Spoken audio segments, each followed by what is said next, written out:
अस्सलाम वालेकुम।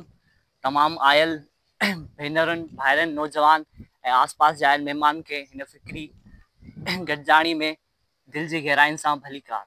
असां जे मक़सद लाइ गॾु थिया आहियूं, उहो मक़सदु टेक्नोलॉजी ऐं मुस्तक़बिल जी तइलीमी रुखनि बाबति ॼाण हासिलु करण लाइ गॾु थिया आहियूं, जंहिं जे लाइ असांजे शहर जो फ़ख़्रु ऐं dean of faculty of science and technology sir Sher Mohammad Daudpota generative AI and future of education जे मौज़ू ते लेक्चर ॾींदा ऐं उन सां गॾु असांजे माइफ जो एक्टिव मेंबर इंसार अनीस दाऊदपुटा जेको बिज़नेस मैनेजमेंट जे कैरियर बाबति कुझु ॻाल्हि ॿोल पेश कंदा। वक़्तु ज़ाया किए बग़ैर आउं गुज़ारिश कयां थो शाहजहान लाशारी खे उहे अचनि ऐं तिलावत पेश कनि।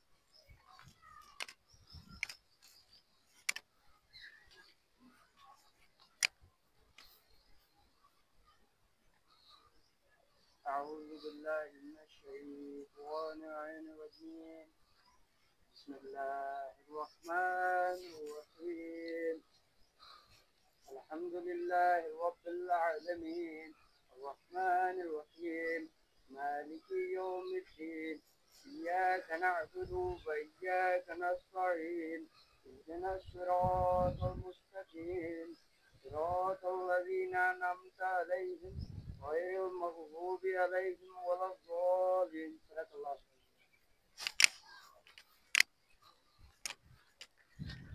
असां शुक्रगुज़ार आहियूं उन पालनहार जा जे असांखे इल्म जी रोशनी सां मुनवर कयो। हाणे आउं गुज़ारिश कंदुसि नसरपुर जे मौजूद शख़्सियत ऐं मेहरा यूथ एजुकेशनल फाउंडेशन जे चेयरमैन सर सदला पठान खे तो अचनि ऐं पंहिंजा क़ीमती ख़्याल पेश कनि।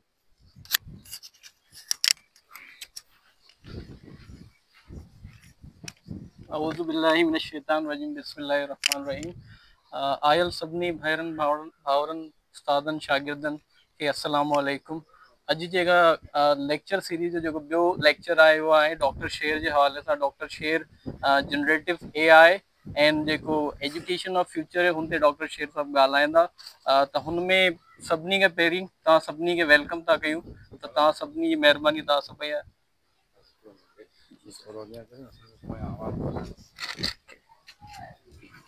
अरे सिर्फ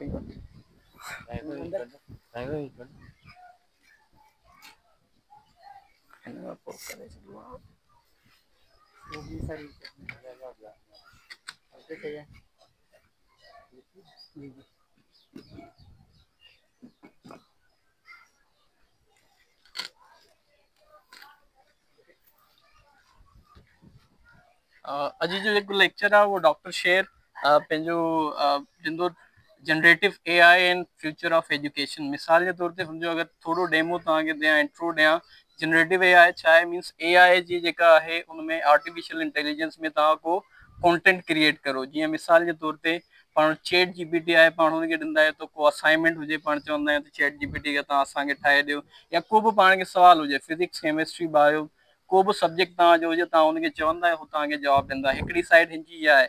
ॿी साइड तव्हां वेंदा, तव्हां हिकिड़ो अॼुकल्ह ॾिठो हूंदो त म्यूज़िक में केरु अगरि चाहे थो त आउं जेको आहे पंहिंजो सिंधी सॉन्ग्स खे चवां, हू आतिफ़ असलम ॻाए।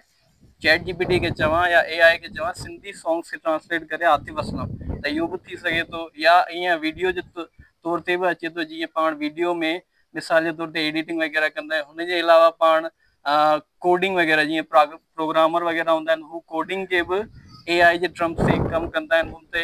ऐं ईअं डिफरेंट इलाही शयूं आहिनि जिते AI कमु करे रहियो आहे। या सम्झो त असां 5 साल पहिरीं वञूं त AI जो एतिरो कॉन्सेप्ट कोन हो त असां आम माण्हुनि खे एतिरो ख़बर कोन हो त AI आहे छा या हुनजो एतिरो स्कोप हूंदो। त हिन हवाले सां तव्हां सभिनी खे अगेन वेलकम ऐं तव्हां सभिनी जी महिरबानी तव्हां आया, स्पेशली डॉक्टर शेर जेको पंहिंजो क़ीमती टाइम कढी असांखे टाइम ॾींदा। साईं पाण dean of faculty of science and IT आहिनि, त साईं वटि असांखे ख़बर आहे एतिरो टाइम कोन हूंदो आहे। पर अगेन थैंक यू डॉक्टर साहब, तव्हां असांखे टाइम ॾियो। जज़ाकल्ला।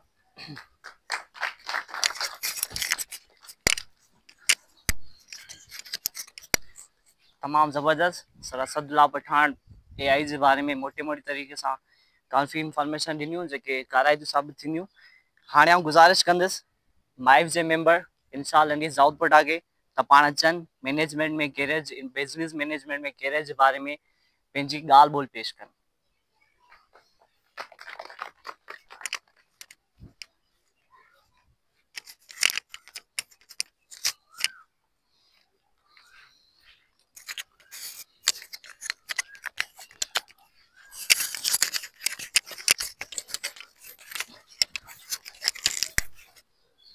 अस्सलाम वालेकुम।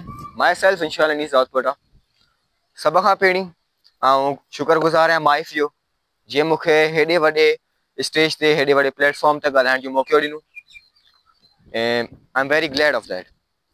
हाणे पाण ॻाल्हायूं था मुंहिंजो जेको टॉपिक आहे जो मैनेजमेंट साइंसिस उन जे बारे में। So management sciences basically management sciences आहे छा? मैनेजमेंट साइंस पाण ॻाल्हायूं पिया जंहिंजे बारे में आहे छा? हिन जो बेसिक मतिलबु आहे त तव्हां डिसीजन्स ठाहियो, डिसीजन मेकिंग करियो कि तव्हां डिसीजन ठाहियो related to real world problems using math logic ऐं तव्हां जेको एनालिटिकल थिंकिंग आहे उनखे यूज़ करे तव्हां के बि डिसीजन्स ठाहियो। हिन जा बेसिक टूल्स कहिड़ा कहिड़ा हूंदा आहिनि जंहिंजे यूज़ करे तव्हां डिसीजन्स ठाहींदा आहियो? सभ खां पहिरीं आहे तव्हांजो एनालिटिक्स, उन खां पोइ तव्हांजो अची थो वञे स्टैटिस्टिक्स ऐं थर्डली तव्हांजो अची थो वञे टेक्नोलॉजी। इन्हनि टिनि शयुनि खे यूज़ करे तव्हां के बि डिसीजन्स ठाहींदा आहियो उहे अची था वञनि पंहिंजो मैनेजमेंट साइंसिस में। हाणे हिन में तव्हांजूं जेके टॉप ते डिग्रीज़ आहिनि उहे कहिड़ियूं कहिड़ियूं अची थियूं वञनि? त पाण शुरू में ईंदा आहियूं त डिग्रीज़ अचनि कहिड़ियूं थियूं हिन शयुनि में? सभ खां पहिरीं पंहिंजो अची थी वञे हिननि में मोस्ट जेका हींअर हाईली रेटेड आहे उहा आहे BBA। हिननि में टॉप ते BBA पंहिंजी अची थी वञे। उन खां पोइ तव्हां अची था सघो BS में। BS में बि तव्हां इलाही ऑप्शन्स अची था वञनि जीअं तव्हां BS इन साइंस फाइनेंस थी वियो, BS इन इकोनॉमिक्स थी वियो, BS इन एनालिटिक्स थी वियो, ॿिया बि तव्हां वटि खोड़ सारा अहिड़ा ऑप्शन अची था वञनि। त हीअ सभु पंहिंजियूं थी वियूं डिग्रीज़। हाणे कहिड़ियूं कहिड़ियूं तव्हां वटि बेसिक जेके आहिनि यूनिवर्सिटीज़ आहिनि जेके ऑफर थियूं कनि इहे सभु डिग्रियूं पंहिंजे लाइ, या कहिड़ियूं कहिड़ियूं तव्हां लाइ टॉप जी यूनिवर्सिटीज़ आहिनि जंहिंखे तव्हां कंसिडर करे था सघो अगरि तव्हांखे हिन फील्ड में वञिणो आहे? त पाकिस्तान जे लिहाज़ सां पाकिस्तान में जेके टॉप यूनिवर्सिटीज़ आहिनि उन में नंबर 1 ते जेका हींअर यूनिवर्सिटी अचे थी उहा आहे लम्स लाहौर।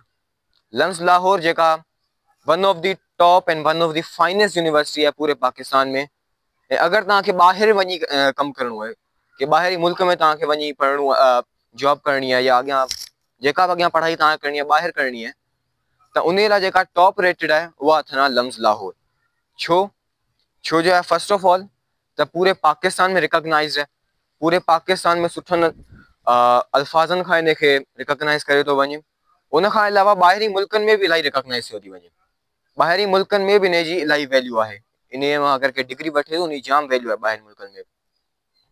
हीअ बि तव्हांखे जेके टॉप जी जेके डिग्रीज़ ऑफर थियूं करे उहे आहिनि BBA, टॉप ते BBA इन जो अची वञे। सेकेंड ते अची थो वञे पंहिंजो BS in accounting and BS in finance. इहे हिन जो टॉप जेके टे डिग्रीज़ आहिनि उहे आहिनि। हिन में सिंपल तव्हांजो जेको फीस स्ट्रक्चर आहे उहो डिपेंड थो करे। हीउ ॾिठो वञे त पाकिस्तान जी मोस्ट जेके हाईली फीस वारियूं आहिनि यूनिवर्सिटीज़ उन्हनि में अची थी वञे। हिन जी एन्यूअल जेका फीस आहे उहा 8 to 10 lakhs जे अराउंड में अची थी वञे। उन खां पोइ सेकेंड ते पंहिंजी जेका अची थी वञे यूनिवर्सिटी उहा आहे IBA कराची। IBA कराची बि हिकु one of the finest universities आहिनि पाकिस्तान में जेका आहे ऐं इहा बि इलाही हाईली रेट थी कयो वञे। अगरि तव्हांखे ॿाहिरि वञिणो आहे त ऐं तव्हांजी लम्स में नथी थी सघे जेका तव्हांजी एडमिशन लम्स में न थी आहे त तव्हांजो जेको सेकेंड ऑप्शन आहे उहो डेफिनेटली तव्हां IBA कराची हुजणु खपे। ऐं इन में तव्हां जेको क्राइटेरिया आहे IBA कराची में सिलेक्ट थियण जी उहा बेसिकली ॿ शयूं आहिनि। पहिरियों तव्हांजो अगरि इंटरमीडिएट वारा आहियो त 60% प्लस तव्हांजो हुजणी खपे तव्हांखे अगरि हिते एडमिशन खपे। ऐं जे अगरि A लेवल O लेवल वारा आहियो त तव्हांजा घटि में घटि 2 A हुजणु खपनि ऐं हिकिड़ो B हुजणु खपे हिते BBA वारी कैटेगरी में तव्हांखे एडमिशन वठण लाइ। उते जे अगरि के हेठी प्रोग्राम्स में खपनि थियूं उन लाइ उहो वेरी करे थो 55% ते वञे थो वञे या 60 में अची थी वञे। ऐं हीअ जेका आहे लम्स खां जेको आहे ॾिठो वञे त कंपेरेटिवली अफोर्डेबल आहे। हिन जो जेको ओवरऑल एन्यूअल जेका फीस स्ट्रक्चर आहे उहो तव्हांजो 4 to 5 lakhs अराउंड वेरी थो करे। उन खां पोइ थर्ड पंहिंजो जेको ऑप्शन आहे उहो आहे नस्ट। नस्ट बि हिकु इलाही बहितरीनु यूनिवर्सिटी आहे। नस्ट में तव्हां ॾिठो वञे त इन जो बि ऑलमोस्ट सिमिलर ई पैटर्न आहे। सिमिलर इन जो क्राइटेरिया 65% तव्हांजो हुजणु खपे ऐं गॾोगॾु तव्हांखे हिन जी एंट्री टेस्ट जेके आहिनि उहे बि क्लियर करणी पवंदियूं आहिनि। एंट्री टेस्ट पोइ चाहे तव्हां नस्टी NET करियो या तव्हां सेट करे वठो। सेट जेका आहे उहा हिकु इंटरनेशनल रिकॉग्नाइज़ टेस्ट आहे जेका ॿाहिरी मुल्कनि में तव्हांजी हलंदी आहे, जीअं US थी वियो UK थी वियो। तव्हां ॿिन्ही मां का बि टेस्ट क्लियर करियो ऐं तव्हां नेस्ट में बि एडमिशन वठी था सघो। उन खां पोइ चौथी पंहिंजो ऑप्शन जेको अचे थो वञे उहो IBS अखर। IBS अखर ऑलमोस्ट सिमिलर ई आहे, सिर्फ़ु हुन जेको क्राइटेरिया उहो थोरो वधीक ईज़ियर आहे। जीअं हुते तव्हांजो 65 to 60% हुजणु खपे, हिते तव्हांजो अगरि 55 to 50% आहे तॾहिं तव्हांजो थी सघे थो। त हीअ पंहिंजो हुयूं जेके टॉप यूनिवर्सिटीज़। उन खां पोइ हिन जो जेको सभिनि खां वधीक स्कोप आहे मैनेजमेंट साइंसिस जो पाकिस्तान खां ॿाहिरि, उहो कहिड़नि कहिड़नि मुल्कनि में आहे। नंबर 1 ते चयो थो वञे पंहिंजो USA। USL में ऑलमोस्ट हर शइ जो स्कोप आहे, त हिन शइ जो बि आहे। सेकेंड ते पंहिंजो अचो थो वञे UK, थर्ड ते पंहिंजो अचो थो वञे जर्मनी एंड फोर्थ ते ऑस्ट्रेलिया। इहे 4 जेके आहिनि पंहिंजा टॉप कंट्रीज़ आहिनि जंहिंमें हिन शइ जी सभिनि खां वधीक स्कोप आहे, हिन शइ जो सभ खां वधीक स्कोप आहे। ऐं हिननि मां जर्मनी हिकिड़ो अहिड़ो मुल्क आहे जंहिंमें तव्हां हिकिड़ो वॾो क्राइटेरिया आहे या तव्हां चई था सघो जेको इहो आहे त तव्हांखे जर्मन अचणु लाज़मी आहे। अगरि तव्हांखे हुते जर्मन नथी अचे त तव्हां लाइ इलाही हार्ड थो थियो वञे हुते सर्वाइव करणु, उते एडमिशन वठणु या उते का बि जॉब वठणु। उन खां पोइ पंहिंजो अचो थो वञे हिन में टॉप जेके करियर्स आहिनि उहे कहिड़ा आहिनि। हेतिरो मां ॻाल्हाए वरितो, हाणे इन में टॉप करियर्स पंहिंजा कहिड़ा कहिड़ा आहिनि। नंबर 1 ते जेको अचो थो वञे उहो आहे पंहिंजो कॉर्पोरेट मैनेजमेंट। उन खां पोइ पंहिंजो जेको अचो थो वञे जेका हींअर सभिनि मां हाई डिमांड ते आहे उहो आहे कंसल्टेंट। कंसल्टेंसी जेका आहे उनजो हींअर इलाही ज़्यादा स्कोप आहे ऐं उहा हींअर इलाही हाई डिमांड में आहे। त इहे 2 खां 3 जेके आहिनि पंहिंजा टॉप करियर्स ऑप्शन आहिनि जेके तव्हां अगरि मैनेजमेंट साइंस में वञणु था चाहियो त तव्हां परस्यू करे था सघो। लास्ट में आउं सिर्फ़ु इहो चवणु चाहींदुसि जेतिरो मूं स्कोप कयो आहे, स्कोप बेसिकली कंहिं फील्ड जो प्रॉपर न हूंदो आहे। स्कोप जेको पंहिंजो हूंदो आहे उहो overall person to person vary कंदो आहे। अगरि तव्हां में कैपेबिलिटीज़ आहिनि, तव्हां ओतिरा हार्ड वर्कर आहियो, तव्हां ओतिरा कैपेबल आहियो त तव्हां हर शइ जो स्कोप आहे। चाहे तव्हां कहिड़ी फील्ड में वञो, चाहे तव्हां कहिड़ी फील्ड में वञो, तव्हां हर शइ जो स्कोप आहे। Thank U.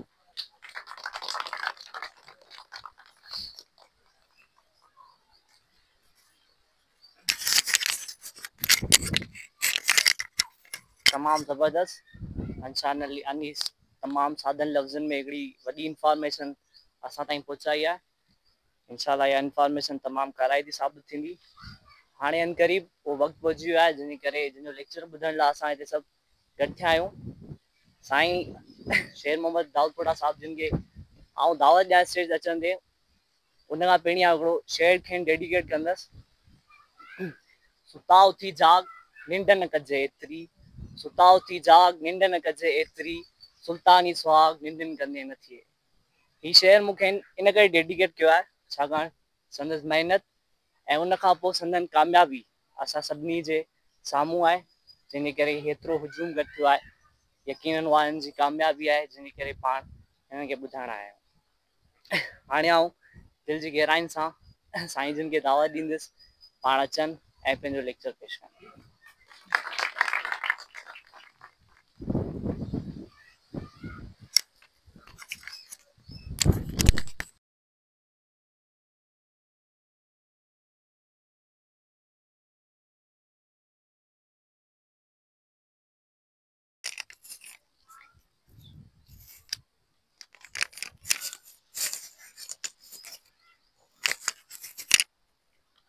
Thank U Zakaria. Thank U असांजी सॼी जेका मेराण यूथ जी टीम आहे। सभ खां पहिरीं त एक्सट्रीमली सॉरी ऐं लेट थी 15 खां 20 मिंट। इन जो रीज़न इहो आहे त अॼु आउं के ॿिए जे वस हुउसि। बेसिकली मीरपुर ख़ासि असांजी आहे हिकिड़ी टेस्टिंग असाइनमेंट जेका अॻिला 10 ॾींहं हलंदी, त उन सिलसिले में आउं वियो हुउसि मीरपुर ख़ासि। ऐं चवंदा आहिनि त गाॾी पंहिंजी हुजे, ड्राइव पाण करियो, त पोइ ई तव्हां कंट्रोल में हूंदा आहियो। पर अॼु ज़ाहिर आहे मुंहिंजे वस में इहा शइ कान हुई, त my apology for being late in this session.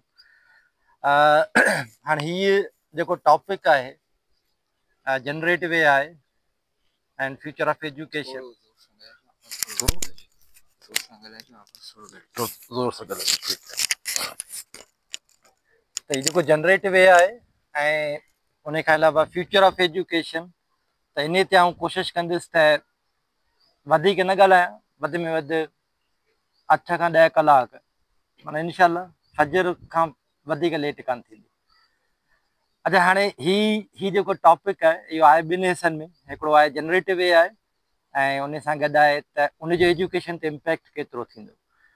हिकिड़ी ॻाल्हि त श्योर आहे त हीअ जेका जनरेटिव AI आहे उनजो लाइफ जे हर हिकु एस्पेक्ट ते हिनजो इम्पैक्ट थींदो, पर सभ खां वधीक जंहिं शइ ते हुनजो इम्पैक्ट थींदो उहा बहरहाल एजुकेशन आहे। माना ईअं खणी चइजे त जेको सिवियरली हिट थींदो, जेको सभ खां पहिरीं हुनजो विक्टिम हूंदो उहो हूंदी एजुकेशन। त हाणे उन एजुकेशन खे हिन नए दौर में जनरेटिव AI खां पोइ कीअं ॾिसिजे। हाणे इहा हिकिड़ी आहे इवॉल्विंग शइ, माना ईअं न आहे त को इन ते 100% दुनिया एग्री थी करे, पर जेके कुझु शयूं आउं अॼु ॿुधाईंदुसि उहे कुझु लिटरेचर मां पढ़ियल आहिनि ऐं कुझु जेके से मुख़्तलिफ़ लेक्चर्स अटेंड करण खां पोइ कुझु अहिड़ा बुक्स आहिनि जेके मूं रेफर कया आहिनि, जिन मां मूंखे काफ़ी कुझु सम्झ में आयो आहे। कुझु शयूं एग्री, कुझु शयूं डिसएग्री, ऐं इहो बि ज़रूरी कोन्हे त असां सभु इन सां एग्री करियूं, पर ईअं आहे त जनरेटिव AI जो असांजे एजुकेशन जे मथां जेको इम्पैक्ट आहे उहो तमामु वॾो आहे। असां थोरा आहियूं सुतल, अञा ताईं असांखे ख़बर कान पई आहे। इलाही सारा असांजा यंगस्टर असांखां इलाही अॻियां आहिनि, माना जेके असांजा 21st सेंचुरी जा किड्स आहिनि। असां त 20th सेंचुरी जा माण्हू आहियूं, पर जेके 21st सेंचुरी जा किड्स आहिनि, specially those who are born after 2000, उहे असांखां इलाही अॻियां आहिनि, माना उहे असांखे इलाही बहितर यूज़ करे सघंदा आहिनि। ऐं मूंखे इहा बि ख़ुशी थींदी आहे त जॾहिं आउं क्लास में बि हूंदो आहियां त मूंखे ॿारनि मज़ा इलाही कुझु सिखण लाइ मिलंदो आहे। त इन में कोई शक कोन्हे त तव्हां ऑलरेडी काफ़ी सारी शयूं यूज़ कंदा हूंदा, पर मुंहिंजो थोरो जेको पर्सपेक्टिव आहे उहो थोरो डिफरेंट हूंदो। हाणे सभ खां पहिरीं जनरेटिव AI इटसेल्फ आहे छा, माना उन खां पहिरीं बि आर्टिफिशियल इंटेलिजेंस छा आहे।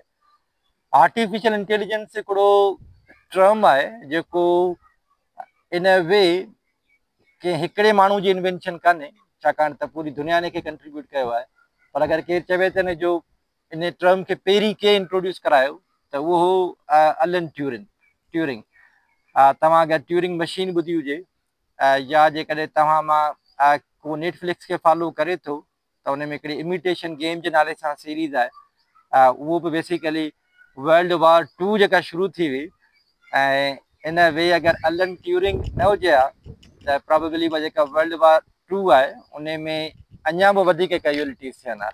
एलन ट्यूरिंग बेसिकली हिकिड़ी इमिटेशन गेम जे नाले सां जेके बि जर्मन्स सिग्नल्स मोकिलीनि वेठा, उन्हनि खे हिन डिकोड कयो, ऐं हिन उहो डिकोड कयो उन टाइम ते जॾहिं मशीन जे एतिरियूं एफिशिएंट कोन हुयूं। उनखे डिकोड करण खां पोइ एलन ट्यूरिंग पंहिंजे दोस्तनि खे चयो त हाणे त मैसेजिस डिकोड थियण शुरू थी विया आहिनि, त पोइ छो न हिन जे मैसेजिस खे डिकोड करे पाण उन्हनि ते हिट करियूं। पर पोइ हुनजी टीम हुनखे ॿुधायो त इहा ग़लती थींदी, त इमीडिएटली असां पंहिंजे दुश्मन खे ॿुधायूं त हाणे असां तव्हांजा मैसेजिस रीड करे सघूं था।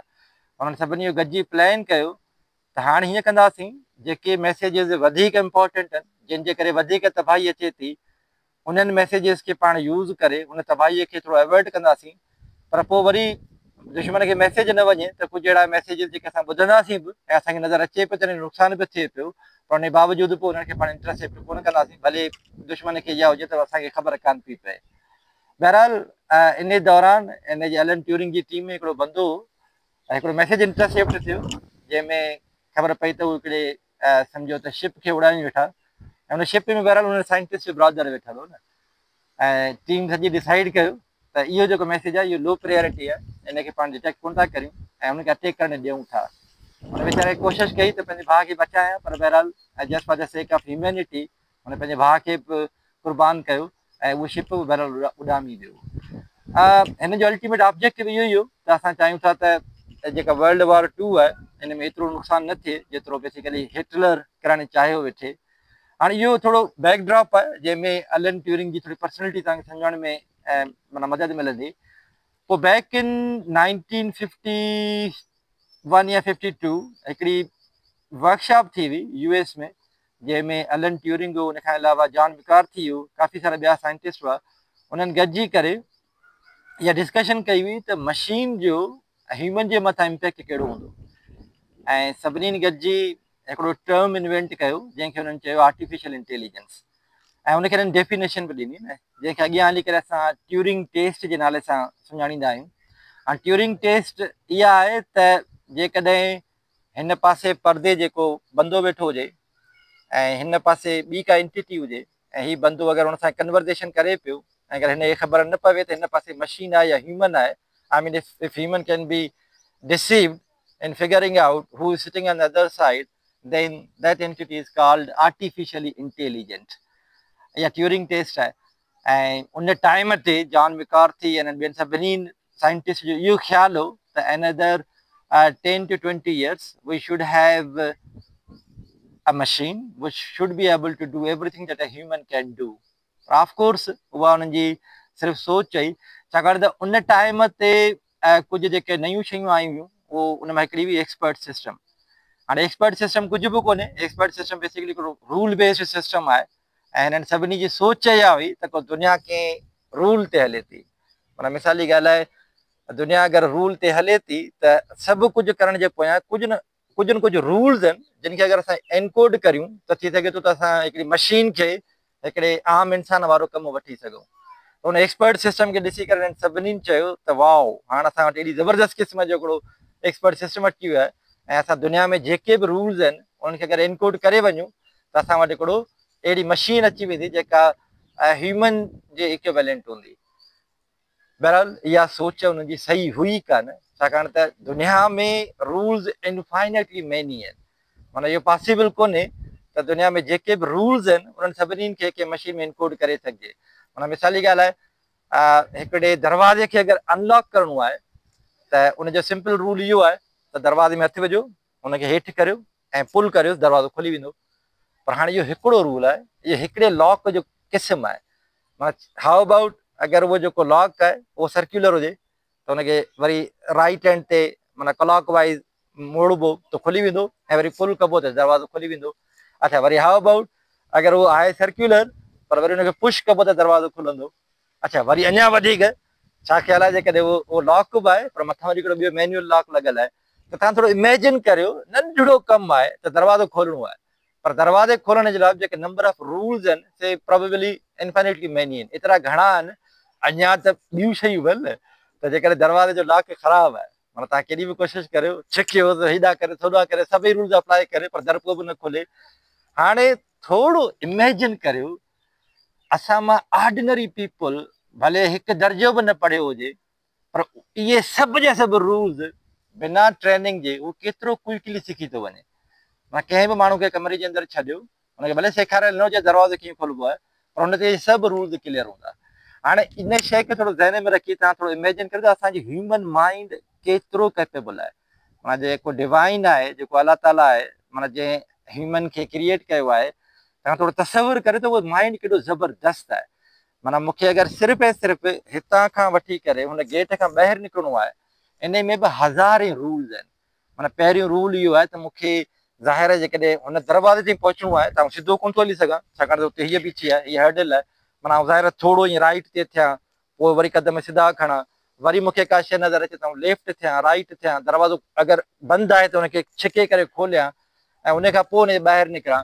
हाणे इहे एतिरा घणा रूल्स आहिनि जो अलन ट्यूरिंग हुनजी सॼी टीम हिननि सोचियो त इहे जेके दुनिया में सभु जा सभु रूल्स आहिनि इन्हनि खे इनकोड करे असां हिकिड़ी मशीन ठाहे वठंदासीं ऐं उहा मशीन पोइ ह्यूमन कैपेबल हूंदी। बहरहाल इहा सोच ग़लति हुई। इहा इन सोच ऐं बाय दी वे असां चवंदा आहियूं हिकिड़ो AI विंटर, हिकिड़ो चवंदा आहियूं AI स्प्रिंग।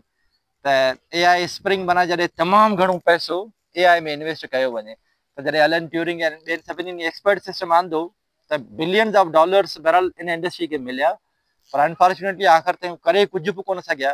माना थियो सिर्फ़ु ईअं त हिकिड़ी प्रोग्रामिंग लैंग्वेज जंहिंखे असां चवंदा आहियूं प्रोलॉग या ॿी चवंदा आहियूं लिस्प। हाणे जे लॉजिक प्रोग्रामिंग आहिनि बसि इहे ॿ हिननि क्रिएट कयूं ऐं उन खां वधीक कुझु हो कोन। माना इहे एक्सपर्ट सिस्टम बि कुझु बि न करे सघिया एक्सेप्ट कुझु रोबोटिक आर्म क्रिएट थी वियूं। माना मिसाली ॻाल्हि आहे जेके इंडस्ट्रीज़ में जेका बिस्किट इंडस्ट्री आहे फॉर एग्ज़ाम्पल, अगरि बिस्किट अचनि पिया त काउंट करे 2 बिस्किट खणे हिकिड़ी रोबोटिक आर्म ऐं उनखे इंसर्ट करे कंहिं सम्झो त पैकेट में ऐं हुनखे अॻियां करे ॿी रोबोटिक आर्म हुनखे खणी करे हीअं सील करे कुझु अहिड़ा बेसिक क़िस्म जा कम हुआ जेके करण में असां शुरूअ में कामयाबु वियासीं, विच मीन्स की असांजो जेको वाइदो हो, असां चयोसीं त अॻिले 20 सालनि में असां वटि हिकिड़ी अहिड़ी मशीन हूंदी जेका आम माण्हू वांगुरु कमु करे सघंदी, त इहो सॼो कूड़ हो ऐं सॼी जेका सम्झो त फंडिंग हुई उहा सॼी जा सॼी ज़ाया थी वई न। अच्छा, 70s में जॾहिं असीं पकड़िजी पियासीं, जॾहिं AI वारा माण्हू जॾहिं ख़बर पइजी वई दुनिया खे त अरे हीअ त कूड़ था ॻाल्हाइनि, हीअ जेको कुझु चवनि था उहो थिए त कोन थो, ऐं तव्हांखे असां ॾिनासीं बिलियंस ऑफ डॉलर्स ऐं आख़िर में तव्हां छा था करे सघो, सिर्फ़ु हिकिड़ी रोबोटिक आर्म था ठाहे सघो।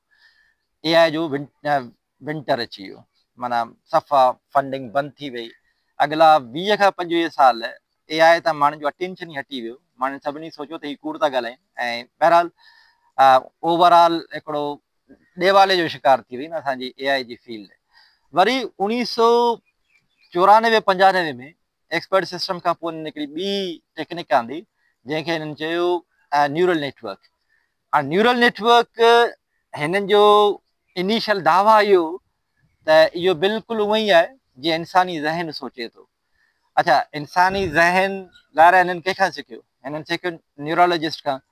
न्यूरोलॉजिस्ट हिननि खे ॿुधायो त इंसानी ज़हन बेसिकली अदरवाइज़ त करोड़े क़िस्म जा हुन में न्यूरॉन्स आहिनि, ऐं न्यूरॉन्स पाण में कीअं था कम्युनिकेट कनि असांखे ख़बर कान्हे का, पर हिकिड़ो न्यूरॉन आहे उनजे विच में कुझु वरी आर्टरीज़ आहिनि जेके सिग्नल्स मोकिलीनि थियूं, ऐं असांखे एग्ज़ैक्टली त ख़बर कान्हे, माना काश ख़बर हुजे, माना न्यूरोलॉजिस्ट खे बि मुश्किल सां कोई 0.5% अंडरस्टैंडिंग आहे त ह्यूमन ब्रेन कमु कीअं थो करे।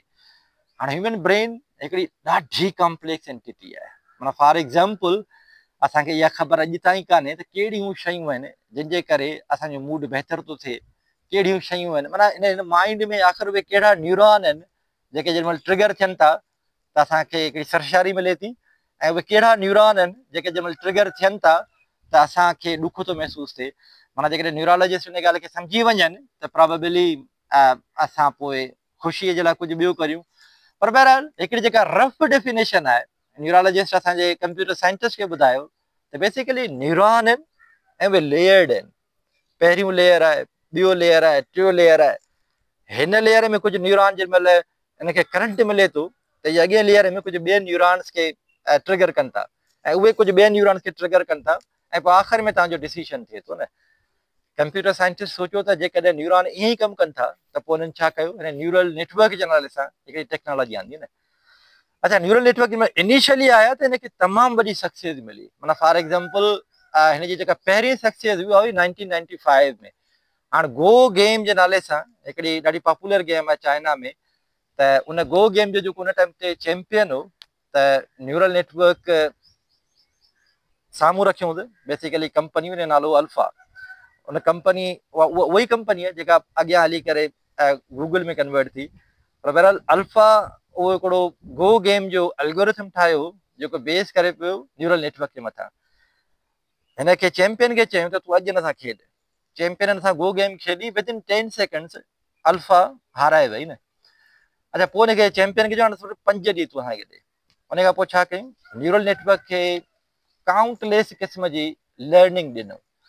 हाणे न्यूरल नेटवर्क में जेका एबिलिटी जेका पहिरीं एक्सपर्ट सिस्टम में कान हूंदी हुई उहा इहा हूंदी त ही बेसिकली लर्न करे, हिकिड़ी सेल्फ क़िस्म जी लर्न करे पंहिंजे अंदरि कुझु नंबर्स हूंदा आहिनि जिन खे असां चवंदा आहियूं वेट्स, उन्हनि वेट्स खे फाइन ट्यून थो करे। त इनिशियली उहे जेके वेट्स आहिनि उहे हूंदा आहिनि रेंडम, विच मीन्स जंहिं महिल पहिरियों दफ़ो हिन गेम खेॾी त ज़ाहिर आहे आराम सां हाराए वियो। पर पोइ हिननि छा कयो, उहे जेके चैंपियंस वारियूं पुराणियूं गेम्स हुयूं, माना मिलियंस ऑफ गेम्स, उहे हिनखे ॾेई छॾियूं ऐं एल्गोरिथम खे चयूं त हाणे तूं ॾिस ऐं पंहिंजे वेट्स खे अपडेट कर। उहो वेट्स खे अपडेट कंदो वियो 5 ॾींहंनि जी ट्रेनिंग खां पोइ चैंपियन खे चयूं तूं हाणे वरी नथा खेॾ, ऐं ॿियो दफ़ो जंहिं महिल खेॾे माना विदिन फ्यू सेकेंड्स उहो चैंपियन हाराए वियो। ऐं उन स्टेज ते चैंपियन जे बहरहाल अखियुनि मां लुड़क हुआ। चैंपियन चयो त जेकॾहिं ही कमु न्यूरल नेटवर्क करे सघे थो त पोइ त प्रोबेबली को बि कमु थी सघे थो। माना जेकॾहिं अल्फा इहा जेका गो गेम आहे एतिरी कॉम्प्लिकेटेड आहे, जेकॾहिं उहा कॉम्प्लिकेटेड गेम असांजो न्यूरल नेटवर्क असांखां विन करे सघे थो पोइ असां त किथे बि स्टैंड कोन था करियूं। एनीवे इहा हिनजी न पहिरीं वॾी सक्सेस हुई। अच्छा, उन खां पोइ न्यूरल नेटवर्क बिल्कुलु हिकिड़ा हीरो थी विया न असांजी AI जी फील्ड में, कंप्यूटर साइंस जी फील्ड में। ऐं हिकिड़ो नओं AI स्प्रिंग शुरू थी वियो न। सम्झो 1995 खां वठी till 2002 2003 lot of money came into investment for neural network, and they said this is new AI, new hero in the town, so let us put lot of money into that. बहरहाल तमामु घणी investment खां पोइ 7-8 सालनि जे कोशिशनि खां पोइ हिन जी वॾी में वॾी कामयाबी इहा अल्फा गो गेम हुई। ॿी का हुनखे मेजर सक्सेस कान मिली। अच्छा, हुनखे जेका सक्सेस न मिली त हुनजे पोयां बेसिकली ॿ वॾा रीज़न्स हुआ न। हिकिड़ो रीज़न इहो त जीअं मूं तव्हांखे चयो त जेका गो गेम आहे पहिरें ॾींहं ते बिल्कुलु डंब, पर 5 ॾींहंनि खां पोइ जॾहिं मिलियंस ऑफ गेम्स ॾिठई त पंहिंजे वेट्स खे फाइन ट्यून करे 5 ॾींहंनि खां पोइ उहा एक्सपर्ट हुई। विच मीन्स के हिनखे डेटा ते खपे, हिनखे माना लर्न करण जे लाइ डेटा ते खपे। ऐं जंहिंमहिल तमामु घणी हुनखे डेटा मिली त हुन पंहिंजे पाण खे फाइन ट्यून कयो ऐं पोइ जेको हुन कम्पीट कयो आराम सां हुनखे बीट करे वियो। त इहो जेको प्रिंसिपल आहे त बाबा neural networks will perform if they are provided with sufficient data. हाणे उहा डेटा जी स्कार्सिटी हुई, उन टाइम ते इंटरनेट पे एतिरो प्रॉस्पर कोन हो, त हिकिड़े पासे असां डेटा कान हुई ऐं ॿिए पासे जीअं मूं तव्हांखे ॿुधायो न त उन मिलियंस ऑफ गेम्स खे सम्झण में नेटवर्क 5 ॾींहं लॻाया। हाणे ज़ाहिर आहे प्रोसेसिंग पावर उन टाइम ते एतिरो घणो कोन हो, त इहे 2 शयूं हुयूं, प्रोसेसिंग पावर ऐं तव्हांजी डेटा। उन जे करे सभिनी AI एक्सपर्ट्स खे इहा ॻाल्हि सम्झ में अचे त बाबा न्यूरल नेटवर्क बि हिकिड़ो रॉन्ग नंबर आहे न। ठीकु आहे, गो गेम खेॾे वियो पर उन खां बियॉन्ड ही कुझु करे नथो सघे। हर दफ़े हिनखे एतिरी ट्रेनिंग खपे थी जेतिरी असां हुनखे गो गेम जे लाइ कराई हुईसीं न। ऐं एतिरी डेटा अचे किथां? माना हीअ त ठीकु आहे, असां हुनखे ॿुधायोसीं त बाबा हीअ गेम आहे, हिन में प्लेयर 1 हो ऐं प्लेयर 2 हो ऐं प्लेयर 1 खटियो, ऐं हाणे तूं प्लेयर 1 खे ॾिस त हुन कीअं खेॾियो आहे ऐं पोइ उन मां तूं पंहिंजे पाण खे अपग्रेड कर। हाणे प्लेयर 1 खटियो, इहा ह्यूमन जी लेबलिंग आहे, इन खे असां चवंदा आहियूं लेबल्ड डेटा। यानी कि उहा लेबल्ड डेटा अवेलेबल हुई, जंहिंजे करे गो खे ख़बर पइजी वई त मूंखे प्लेयर 1 जी जेके चालू आहिनि न उन्हनि खे कॉपी करे पंहिंजे वेट्स खे अपडेट करिणो आहे। हाणे इहे मिलियंस ऑफ गेम्स अवेलेबल हुयूं, पर हाणे ॿी डेटा किथां अचे, जेका जनरल डेटा हुजे उहा किथां अचे। 2002 2003 उन खां पोइ वरी बि हिकिड़ो AI विंटर शुरू थी वियो। माना माण्हुनि वरी बि रिडिक्यूल करणु शुरू कयो, चई त बाबा इहे जेके AI वारा आहिनि न इहे रॉन्ग नंबर आहिनि, हीअ पिया चवनि था असां जेको न हिकिड़ो ह्यूमन ठाहींदासीं जेको उहो सभु कुझु करे सघंदो जेको ऑर्डिनरी ह्यूमन करे सघे थो। बहरहाल उनखे वरी छॾे छॾियो। अच्छा, पोइ हाणे ही न्यूरल नेटवर्क खे माना सवली सिंधीअ में माना पोतड़े में विझी करे मथे कबट ते रखी छॾियो कि तूं कम जो कोन आहीं न। ॿिया एल्गोरिथम्स इलाही हुआ, पोइ उन्हनि एल्गोरिथम्स खे यूज़ कंदा हुआ जंहिंमें जेके CSA कम्युनिटी जा उहे सम्झंदा, माना डिसीशन ट्री, सपोर्ट वेक्टर मशीन, इहे काफ़ी सारियूं शयूं हुयूं, उन्हनि खे यूज़ करणु शुरू कयूं न। अच्छा, 2010 में हिकिड़ो तमामु वॾो इवेंट थियो जंहिंखां पोइ दुनिया चेंज थियणु शुरू थी। उहो इवेंट कहिड़ो? 2010 में हिकिड़ो ऑनलाइन कॉम्पिटिशन ऑर्गेनाइज़ थियो, उनखे उहो असां चवंदा आहियूं जेको असांजो ऑनलाइन हूंदो आहे कैगल जे नाले सां न। अच्छा, कैगल ते इलाही सारा कॉम्पिटिशन थींदा आहिनि, पर हिकिड़ो उते कॉम्पिटिशन इहो त इमेज नेट जे नाले सां हिकिड़ो डेटा सेट आहे जंहिंमें कोई 1.4 मिलियन इमेजिस आहिनि ऐं उहे 1000 क्लासिस में हुआ न। ऐं उन इमेज नेट में हो छा, उन इमेज नेट में बेसिकली जेके रूटीन जा आइटम्स आहिनि माना उनखे आइडेंटिफाई करिणो। ऑर्डिनरी ह्यूमन त आराम सां करे वेंदो, पर मशीन जी उन टाइम ताईं 2010 ताईं जेका एक्यूरेसी हुई न उहा 73%, 73% खां मथे एक्यूरेसी हुई कान। अच्छा, 2010 में अच्छा इहो इमेज नेट जो जेको मुक़ाबलो आहे कैगल ते उहो शुरू थियो 2004 में। 5-6 सालनि में जेके बि एल्गोरिथम्स हुआ उन्हनि एक्यूरेसी ॾिनी पे 73-74%। पर पोइ 2010 में कुझु साइंटिस्ट हुआ, some of them were from Toronto, some of them were from New Zealand, they actually collaborated ऐं हुननि चयो त इहो न जेको तव्हां मथे कबट ते रखी छॾियो न्यूरल नेटवर्क, तव्हां जो कबट ते रखण जो रीज़न इहो हो त न डेटा आहे न प्रोसेसिंग पावर आहे।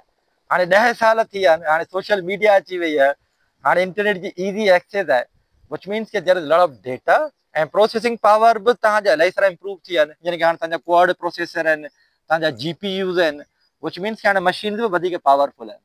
त हुननि छा कयो, उन इमेज नेट वारे कॉम्पिटिशन में हिकिड़ी सबमिशन कई जेका पहिरीं सबमिशन हुनजी हुई 73 खां अचानक इम्प्रूव करे हुन 83 ते आंदी ऐं पोइ वरी हुनखे अञा वधीक इम्प्रूव करे 98% ते खणी आया न। हाणे उन टाइम अचे हिकिड़ो इंटरनेट ते स्ट्रॉम आयो, oh my god, 1.4 million images, 1000 classes, all routine item, if there is 98% accuracy which means के हाणे तव्हांजी मशीन हर वो आइटम आइडेंटिफाई करे सघे थी जेको आम ह्यूमन उहो आइटम आइडेंटिफाई करे। मिसाल जी ॻाल्हि मूंखे तव्हां पुछां छा आहे, तव्हां मोबाइल आहे, तव्हां पुछो भाई हीअ टेबल आहे, त ईअं ई जेके 1000 डिफरेंट आइटम्स हुआ जिन जा माना मल्टीपल इंस्टेंसेस हुआ 1.4 मिलियन इमेजेस, त ख़बर पइजी वई त हाणे मशीन में इहा कैपेबिलिटी अची वई आहे त जेको न आम आइटम खे आइडेंटिफाई करे सघे। अच्छा हिकिड़ी ॿी ॻाल्हि, असांजे कंप्यूटर साइंटिस्ट आहियूं न, असां वरी थोरा सुठा मार्केटियर पिया आहियूं। असां ॾिठोसीं त जेकॾहिं न्यूरल नेटवर्क खे साॻे नाले सां इंट्रोड्यूस कराईंदासीं न त कम्यूनिटी एक्सेप्ट कान कंदी। असां छा चयोसीं, असां हुनखे नालो ॾिनोसीं डीप लर्निंग जो, असां नालो ॾिनोसीं डीप लर्निंग जो। अॼु बि जेकॾहिं तव्हां गूगल कंदा न त हीअ जेको जनरेटिव AI छा आहे त तव्हांखे पहिरियों टर्म डीप लर्निंग नज़र ईंदो। हाणे डीप लर्निंग आहे कुझु कोन सवाइ इन जे त उहो न्यूरल नेटवर्क आहे, ऐं न्यूरल नेटवर्क कुझु बि कोन्हे सवाइ इन जे त ह्यूमन जी जेका न मिमिक करण जी कोशिशि कई अथनि। हिकिड़ो लेयर्ड आर्किटेक्चर आहे जंहिंमें लेयर्स हूंदा आहिनि, उन्हनि में न्यूरॉन्स हूंदा आहिनि, ऐं न्यूरॉन कंप्यूटेशनली कुझु बि कोन्हे। माना कंप्यूटर जे पर्सपेक्टिव सां न्यूरॉन हिकु रैंडम वैल्यू आहे, माना 0 ऐं 1 जे दरमियान। पोइ हुनखे फाइन ट्यून करे असां डेटा जे मथां लर्न करे इवेंचुअली सही डिसीजन करे सघंदा आहियूं न। हाणे 2010 में इहो हिकिड़ो तमामु वॾो वाक़ियो थियो, इमेजनेट ऐं कैगल ते 1000 क्लासिस खे आइडेंटिफाई करणु, डीप लर्निंग जी सम्झो त नई पैकेजिंग में न्यूरल नेटवर्क अचणु शुरू थिया। स्लोली ग्रेजुअली हिकिड़े पासे तव्हां जूं स्ट्रॉन्ग पावरफुल मशीन्स बि अचनि, ऐं ॿिए पासे सोशल मीडिया जे थ्रू ऐं वर्ल्ड वाइड वेब जे थ्रू तमामु घणी डेटा पचे वेठी, विच मीन्स के हाणे असां वटि उहे सभई लवाज़मात आहिनि। त हाणे असां उहो जेको वाइदो कयो होसीं अलन ट्यूरिंग जे टाइम ते उहो असां निभायो। माना अलन ट्यूरिंग जी जेका ट्यूरिंग टेस्ट आहे उहा असां अञा ताईं बि कामयाबी सां, हुन में साली अगरि केरु तव्हांखे अची उन टाइम ते टेक्स्ट ॾेखारे त छा ही माण्हू जो लिखियलु आहे या ही मशीन जो, त आराम सां ॿुधाए वेंदासीं मशीन जो लिखियलु आहे, छाकाणि ॾाढो ग़लति आहे। माना हेठि मथे थियो पिया वर्ब जो जेको न सब्जेक्ट सां पाण में एग्रीमेंट कोन्हे, इहे सभु शयूं नज़र ईंदियूं पियूं। त बहरहाल 2010 में डीप लर्निंग जे अचण खां पोइ डेटा जी अबंडेंस हुअण जे करे ऐं असांजी पावरफुल मशीन्स जे करे 2017 में हिकिड़ो ॿियो वॾो इवेंट थियो, माना उन खे असां चवंदा आहियूं ट्रांसफॉर्मर। उहो जेको ट्रांसफॉर्मर आहे कुझु बि कोन्हे, बेसिकली डीप लर्निंग जो हिकिड़ो नओं क़िस्म जो नेटवर्क आहे जेको लेयर्ड आर्किटेक्चर आहे पर हाईली पावरफुल आहे। उहो जेको ट्रांसफॉर्मर आहे उहो इंट्रोड्यूस करायो हो हिकिड़े इंडियन ओरिजिन जो बंदो, ऐं बेसिकली वासवानी आहे हुनजो नालो। उन हिकिड़ो रिसर्च पेपर लिखियो ऐं रिसर्च पेपर जो टाइटल हो attention is all U need. हाणे इहो पेपर 2017 में आयो ऐं इंतिहाई इंपॉर्टेंट पेपर हो, छाकाणि त इन पेपर ॿुधायो त न्यूरल नेटवर्क मञा ट्रांसफॉर्मर कीअं ठाहिजे। इन पेपर खे खणी करे ओपन AI वारनि छा कयो, ओपन AI वारनि हिकिड़ो लार्ज लैंग्वेज मॉडल ठाहियो। हाणे लार्ज लैंग्वेज मॉडल आहे कुझु बि कोन्हे सवाइ ट्रांसफॉर्मर जे, ऐं ट्रांसफॉर्मर आहे कुझु बि कोन्हे सवाइ न्यूरल नेटवर्क जे। जेका सॼी सक्सेस आहे, माना असां नसरपुर में वेही करे बि हिकिड़ो लार्ज लैंग्वेज मॉडल ठाहे सघूं था। सिर्फ़ु 2 शयूं आहिनि, असां वटि तमामु घणी डेटा हुजे ऐं असां वटि तमामु घणो प्रोसेसिंग पावर हुजे। ओपन AI तमामु हिकिड़ी रिच कंपनी हुई, त हुननि वटि इहे 2 शयूं हुयूं। त हुननि छा कयो, इहो जेको ट्रांसफॉर्मर खे ट्रेन करे हुननि पहिरीं लॉन्च कयो GPT। हाणे उहो आम कम्यूनिटी में कोन आयो, उहो सिर्फ़ु कंप्यूटर साइंस कम्यूनिटी में हो। ऐं असां उहे वंडर्स सम्झो 2018 खां ॾिसणु शुरू करे छॾिया हुआसीं। त माना हिन खां सवाल पुछूं था एग्ज़ैक्ट आंसर थो ॾिए, ऐं उहो आंसर रटियल कोन्हे को, उहो आंसर बेसिकली जनरेट थियल आहे। हैरानी पई थी। बहरहाल स्लोली ग्रेजुअली पोइ 2021 में वरी चैट GPT जॾहिं लॉन्च कयो पोइ त सॼी दुनिया इन पोयां लॻी वई न। ऐं पोइ सिर्फ़ु ओपन AI कान रही, पोइ त गूगल पिन जे पोयां लॻी वई, माइक्रोसॉफ्ट वरी ओपन AI खे बाय करे छॾियो। उन खां पोइ रिसेंटली वरी डीप सीक जेको चाइना जो मॉडल आहे। मक़सदु चवण जो इहो, हाणे इहे लार्ज लैंग्वेज मॉडल्स आहिनि छा? ओ my God, I mean look at the learning methodology, उहा एग्ज़ैक्टली सेम आहे जीअं असां ह्यूमन्स सिखंदा आहियूं। हाणे तव्हां थोरो इमेजिन करियो, तव्हां पाण त ज़ाहिर वॾा थी विया आहियो, तव्हां पंहिंजी लर्निंग ते नज़र कोन विझी सघंदा, पर अगरि घर में को नंढिड़ो ॿारु आहे जेको 1 साल जो आहे, 6 महीननि जो आहे, तव्हां ॾिसो त उहो सिखे कीअं थो। उहो सिखे थो पंहिंजी ग़लतियुनि वञा। माना कीअं, मिसाल जी ॻाल्हि आहे, ॿार खे जेकॾहिं तव्हां छॾे ॾियो ऐं जेकॾहिं ॿरंदड़ बाहि हुजे त हुनखे फैसिनेट कंदी न। ऐं अगरि को हुनखे सुपरविजन न आहे त हुनखे बाहि मुंहिंजा अट्रैक्शन न बाहि में हथी विझंदो, तव्हांखे ख़बर रिएक्शन छा हूंदो, रड़ियूं कंदो, को अची वॾो हुनखे संभालींदो। पर ॿियो दफ़ो तव्हां बाहि ॾेखारींदो, थी सघे थो त थोरो डिॼे पर वरी बि हथु विझे, पर टियों दफ़ो बाहि खे परे करियो। इवेंचुअली ॿार सिखी वठंदो आहे त बाहि मुंहिंजे लाइ नुक़सानदेह आहे। माना ईअं ई कुतो नज़र ईंदुसि, पहिरीं थोरो ॾिसंदो ई आहे छा, पर जहिड़ो कुतो रड़ियूं करे भॼंदुसि हिनखे महसूसु मुंहिंजे मथां माना कुझु न कुझु अटैक थी सघे थो, ॿारु वरी रिएक्ट कंदो। या सवाल इहो त तव्हांजो अगरि ॿारु सिंधी आहे या उर्दू स्पीकिंग आहे या पख्तून आहे, तव्हां सोचो त लैंग्वेज कीअं थो सिखे। लैंग्वेज सिखे ईअं ई थो जो माना अराउंड इलाही सारा ॿिया मास्टर्स आहिनि जेके ॻाल्हाइनि पिया, हुन मां कैच पियो करे, हिन ॻाल्हाए बाबा, अच्छा हिन चयो बाबा ऐं साम्हूं हीउ बंदो बीठो, अच्छा माना हीउ बाबा आहे। अच्छा नेक्स्ट टाइम वरी ॾिठईं त हिनखे बाबा पियो, माना इहो बाबा आहे। हाणे चए थो बाबा ॿिए जो हुजे, पर छाकाणि त सौट अथसि बाबा बाबा चए पियो त हीउ बि हिनखे बाबा बाबा चवणु शुरू करे छॾींदो न। त इहा ॻाल्हि ज़हन में रखिजो त लैंग्वेज जीअं माण्हू आम सिखे थो, तीअं ई असांजा इहे जेके लार्ज लैंग्वेज मॉडल्स आहिनि उन्हनि बि लैंग्वेज ईअं ई सिखी आहे। कीअं सिखी आहे? मूं चयो न लॉट ऑफ डेटा, विच मीन्स के 1980s खां वठी इंटरनेट ते जेका बि डेटा अवेलेबल हुई, हाणे प्रोसेसिंग पावर त असां वटि आहे, असां हुनखे उहा डेटा फीड करे छॾीसीं। हुन छा कयो, पंहिंजे वेट्स इनिशियली रैंडम, इनिशियली हुन का बि ॻाल्हि सम्झ में कोन पई अचे, पर स्लोली ग्रेजुअली फाइन ट्यून करण खां पोइ हू बिल्कुलु सही वर्ड्स जनरेट करे पियो, सही वर्ड्स तव्हांखे रिस्पॉन्ड करे वेठो। विच मीन्स के पहिरीं असांजो फोकस प्योरली टेक्स्ट जे मथां हो, त असांजा इहे जेके लार्ज लैंग्वेज मॉडल्स आहिनि इहे असांजी जेका अबंडेंट ऑफ डेटा आहे इन मांजा लर्न कनि ऐं ऑटोमेटिकली लर्न कनि। उहो जेका पहिरीं असांजी ज़रूरत हुई न त एक्सपर्ट सिस्टम, रूल्स असांखे हार्ड कोड करणा पिया पिया, असांखे हाणे रूल्स हार्ड कोड करण जी ज़रूरत कान्हे का। ॾिसो ॿार कीअं सिखियो, ॿार खे न असां रूल्स हार्ड कोड कोन कयासीं। मां जंहिं महिल उथियो चई त मिसाली ॻाल्हि आहे मानी खपे अम, ऐं असां चयूंसि चमा हटणो त न, ईअं न, पहिरीं सब्जेक्ट पोइ ऑब्जेक्ट पोइ वर्ब। जेकॾहिं असां ग्रामर ते फोकस करियूं हा त ॿार ज़ाहिर करे सिखी कोन सघे। असां एग्ज़ैक्टली इहो ई मॉडल अप्लाई थियो असांजे हिन ट्रांसफॉर्मर्स इन न्यूरल नेटवर्क जे मथां। स्लोली ग्रेजुअली हुनखे सम्झ में अची, अच्छा माना हीअ अगरि वर्ब आहे त हिनखे हिते अचिणो आहे, हीअ सब्जेक्ट आहे हिनखे हिते अचिणो आहे, हीअ ऑब्जेक्ट आहे हिनखे हिते अचिणो आहे, हीअ ह्यूमरस आहे, हीअ सीरियस आहे, हीअ थ्रेटनिंग आहे, हीअ एब्यूसिव आहे। आहिस्ते आहिस्ते असां पहिरीं हिनखे डेटा लेबल करे ॾींदा वियासीं ऐं हूअ असांजी डेटा मज़ा सिखंदो वियो। अच्छा 2021-22 ताईं घणो फोकस हो टेक्स्ट जे मथां। जॾहिं टेक्स्ट खे असां फतह करे वरितोसीं त पोइ असांजो नेक्स्ट स्टेप हो असां इमेजिस जनरेट करियूं। ऐं हाणे त AI उते वञी पहुती आहे जो तव्हां मिसाली ॻाल्हि आहे स्टेबिलिटी AI हिकिड़ी वॾी कामयाबी आहे। स्टेबिलिटी AI हिकिड़ी नंढी कंपनी आहे, पर उन छा कयो, माना तव्हांजी जेका ओपन AI आहे उन खां बि वधीक सक्सेस स्टेबिलिटी AI वारनि हासिलु कई। स्टेबिलिटी AI जे तव्हां वञी करे को बि प्रॉम्प्ट ॾियोसि, माना मिसाली हुनखे चयो त generate a cat having head on her head and cat should be sitting on the table. Description ॾिनव, एग्जैक्टली तव्हांखे उहो इमेज जनरेट करे ॾींदी, ठीकु आहे। अच्छा ॿी का डिस्क्रिप्शन ॾियोसि, मिसाली तव्हां चयोसि त I am working for Mehran youth education foundation, these are previous 100 advertisements. Today we have a guest lecture. The speaker name is Sher. Using these past advertisements, generate a new image which should be a kind of advertiser for this guest speaker session. वो तव्हांखे ठाहे ॾेई छॾींदो। हाणे इन में तव्हां थोरो इमेजिन करियो त उहे जेके असांजा ग्राफिक डिज़ाइनर्स आहिनि माना उन जूं जॉब्स कीअं हली वेंदियूं।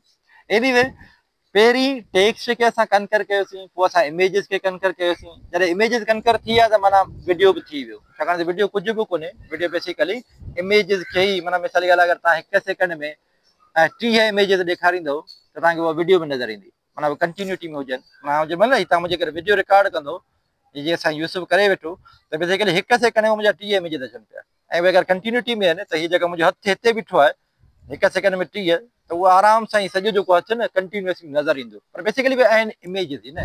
त अगरि इमेज जे मथां असांखे कंट्रोल मिली वियो, ॼण त असांखे वीडियो जे मथां बि कंट्रोल मिली वियो। तव्हांखे ॿुधी इहा हैरत थींदी त ऑस्कर विनिंग हिकिड़ो म्यूज़िशियन हो, उनखे अॼु खां कोई तक़रीबन 2 साल पहिरीं 10 म्यूज़िक उनखे ॿुधायूं ऐं चयूं त हिननि जी क्वालिटी ते तूं कमेंट कर।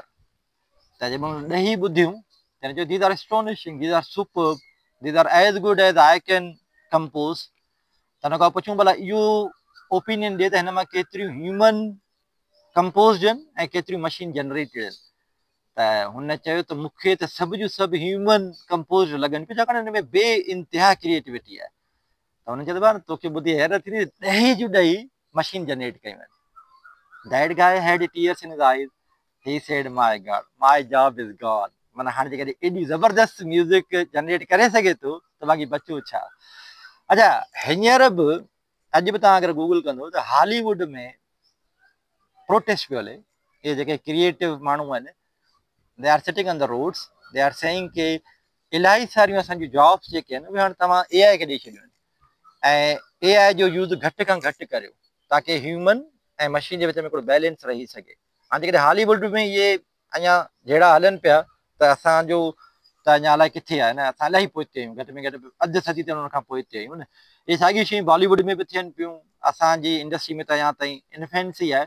और मक़सदु चवण जो इहो त इलाही सारियूं, हिकिड़ी थोरी ॻाल्हि सम्झिजो, अॼु खां 20 साल पहिरीं असांखे लॻो ईअं पिए त ॿिनि क़िस्म जूं जॉब, हिकिड़ी उहे जॉब्स आहिनि जेके थोरी इंटेलेक्चुअल आहिनि ऐं ॿियूं उहे जॉब्स आहिनि जेके लेबर ओरिएंटेड आहिनि, जेके अनस्किल्ड आहिनि। असांखे लॻो ईअं पिए त AI पहिरीं जेके अनस्किल्ड जॉब आहिनि, छाकाणि त उहो असां ॾिठोसीं न रोबोटिक आर्म, बिस्किट खणी पैक पियो करे, अनस्किल्ड आहे। हाणे अनस्किल्ड जॉब लॻो पिए त पहिरीं बि ईंदियूं ऐं पोइ वरी इंटेलेक्चुअल वारियूं जॉब्स बि ईंदियूं, पर थिए जो उबतड़ वेठो। माना अॼु बि असां अञा ताईं ओड़ो रोबो कोन ठाहे सघिया आहियूं जेको किचन में वेही करे असांजे लाइ मिसाली ॻाल्हि आहे मानी पचाए या वॉशरूम असांजो क्लीन करे। अञा ताईं अहिड़ो को परफेक्ट रोबो कोन आयो आहे। पर ॿिए पासे असां परफेक्ट रोबो ठाहे चुका आहियूं जेके नई म्यूज़िक कंपोज़ कनि या इवन पिकासो जी लेवल जी पेंटिंग ड्रॉ करे सघनि, या U just give some imagination, तव्हांखे हिकिड़ो नओं स्क्रिप्ट ठाहे ॾेई सघनि था ऐं उन स्क्रिप्ट ते कंप्लीट मूवी प्रोड्यूस करे सघनि था। तव्हां थोरो इमेजिन करे त केतिरियूं जॉब्स आहिनि जेके बहरहाल फ्यूचर में एक्सटिंक्ट थी वेंदियूं। हाणे इहो सॼो जेको बैकग्राउंड आहे इन सां तव्हांखे थोरो अंदाज़ो थी वियो हूंदो त आर्टिफिशियल इंटेलिजेंस आहे छा ऐं हिन जी जेका जनरेटिव एबिलिटी आहे उहा छा आहे ऐं उहा अॼु पहुती किथे आहे। माना चवनि था त हिस्ट्रीअ में 4 वॾियूं चेंजिस आयूं आहिनि ऐं हर चेंज जो इम्पैक्ट ॾाढो सम्झो त हाई लेवल जो रहियो आहे, तमामु वॾो रहियो आहे। जेका पहिरीं चेंज आई हुई उहा आई हुई असांजो फायर ते कंट्रोल। माना हमेशह खां बाहि हुई, माना जॾहिं असीं कोन बि हुआसीं तॾहिं बि बाहि हुई, नेचर में हूंदी हुई बाहि। पर पोइ कुझु असांजा हुआ अबा दादा जिन अॼु खां तक़रीबन कोई 5-6 लख साल पहिरीं माना बाहि ते कंट्रोल हासिलु कयो। अच्छा, बाहि ते कंट्रोल हासिलु करण जा इलाही सारा असांखे फ़ाइदा मिलिया। माना हिकिड़ो वॾे में वॾो फ़ाइदो इहो मिलियो त अॼु खां 5-6 लख साल पहिरीं ज़िंदगी ईअं ई हूंदी, अॼु हिते खाधो आहे, अॼु असीं हिते वेठा आहियूं, वरी अॼु हिते खाधो कोन्हे असां ॿिए जॻह वियासीं, अॼु हिते मौसम सुठी आहे असां हिते वेठा आहियूं, वरी हितां मौसम ख़राबु थी असां ॿिए जॻह वेंदासीं। ऐं हिनखे नोमैड्स चवंदा आहियूं।